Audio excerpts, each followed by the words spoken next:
great deal of pain. I couldn't do much of anything. I came in with a walker, and now I'm swinging my legs here on this table, and I can walk with no pain. And I had two excellent people to work with, Francis and Mason, very professional and fun. I can walk, I can drive, I can cook, I can clean, just do everything I did prior. And do you have a favorite memory from your time here at McDonald's?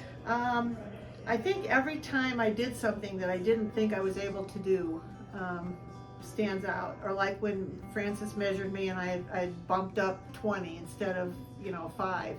Anytime I was surprised that I could do something that I didn't think I could. I do recommend this place. I recommend McDonald's to everyone I know.